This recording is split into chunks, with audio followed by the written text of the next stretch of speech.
জুলাই জাতীয় সনদ 2025 এর বৈধতা চ্যালেঞ্জ করে আমি আজকে একটি রিট করেছি এবং এই রিটে আমি জুলাই জাতীয় সনদ 2025 সংবিধানের সাথে কেন সাংঘর্ষিক হিসাবে ঘোষণা করা হবে না এই মর্মে আমি একটি রুল চেয়েছি এবং এই রুল শুনানি নেওয়া হওয়া পর্যন্ত জুলাই জাতীয় সনদ 2025 এর কার্যক্রম স্থগিত চেয়েও প্রার্থনা করেছি। আজকে এই রিট পিটিশনটি ফাইল করেছি। আগামী সপ্তাহে ইনশাআল্লাহ শুনানি হবে। এই রিটে আমি চেয়েছি আমাদের গণপ্রজাতন্ত্রী বাংলাদেশ সরকারের যে সংবিধান, সেই সংবিধানের 7 অনুচ্ছেদ এবং 26 অনুচ্ছেদে বলা আছে এই সংবিধানের সাথে মিল নেই বা এই সংবিধানে কিছু সাথে নেই সেই সমস্ত কোনো বিষয়ে কোনো আইন বা কোনো কিছু করলে সেটা অসাংবিধানিক হিসাবে গণ্য হবে। যে আমাদের সংবিধানের 7 অনুচ্ছেদে এবং 26 অনুচ্ছেদের সাথে মিল নেই এরূপ কিছু করা যাবে না। যদি করা হয় সেটা অবৈধ হিসাবে ঘোষণা করতে পারে সুপ্রিম কোর্ট।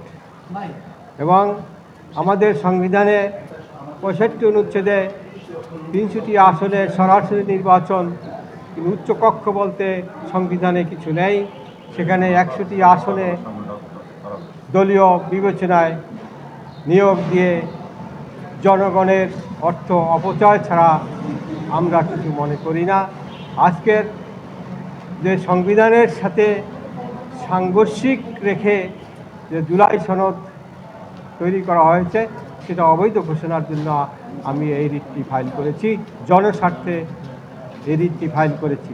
আপনি বলছেন যে এটা এখন অপচয় হলো, যখন অপচয়টা অলরেডি হয়ে গিয়েছে, যখন ঐকমত্য কমিশন হলো, গঠন হলো, সব রাজনৈতিক দল একসাথে বসলো, তারা আলোচনা করলো দীর্ঘদিন, তখন কেন করলেন না? নির্বাচিত সরকার আসলো, তারা শপথ নিল, আজকে মন্ত্রী পরিষদ তারা গতকাল গঠন করে আজকে তারা সভা করলো, এখন কেন? সেটা তখন একটি সরকার ছিল, অন্তর্বর্তীকালীন সরকার।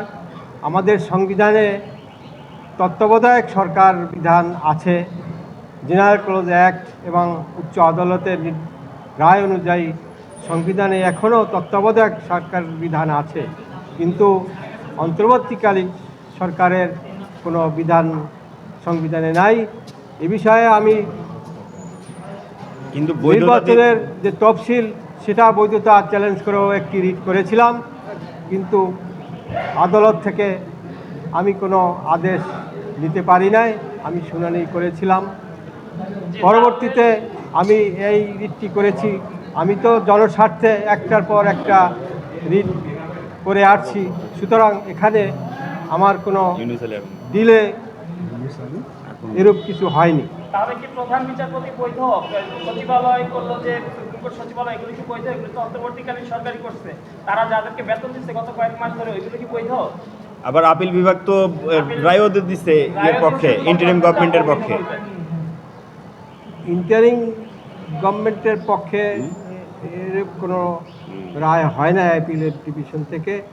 যেটি রায় হয়েছে যে 15th অ্যামেন্ডমেন্ট অ্যাক্ট সেটা বাতিল ঘোষণা করেছে এবং গণভোট সেটা ফিরিয়ে এনেছে, কিন্তু গণভোট যে এনেছে সেটা সংবিধানে এখনও সংযোজন করা হয় নাই। আমরা জানি সংবিধানের মতে 2/3 মেজরিটি যে কোনো আইন সংশোধন করতে পারে, যে কোনো আইন যুক্ত করতে পারে, কিন্তু সংবিধানের বাইরে কিছু করা যাবে না। যদি করা হয় সেটা অবৈধ হিসাবে গণ্য হবে। মানে যে আদালতে তো এসেছেন অন্তর্বর্তীকালীন সময় সরকারের নিয়োগ দেওয়া প্রধান বিচারপতির কাছে এসেছেন, কোর্টে এসেছেন, তো এটা বৈধ কিনা? এই বিষয়ে কি বলছেন? মানে প্রধান বিচারপতির নিয়োগটা কি বৈধ? তাহলে সেটা তো আমি বলতে পারি না। তার কাছেই তো যাবেন। ভাই এটা সেটাই। থ্যাংক ইউ, ঠিক আছে। এটা তো না আমরা পেয়ে গেছি, সমস্যা নেই। আদালত সম্পর্কে প্রশ্ন করা উচিত না, কন্টেম্পট। এখন আপনি কি জুলাই সনদ বাস্তবায়ন যে আদেশ এটাকে কি চ্যালেঞ্জ করছেন, তাই তো? জি। ওকে।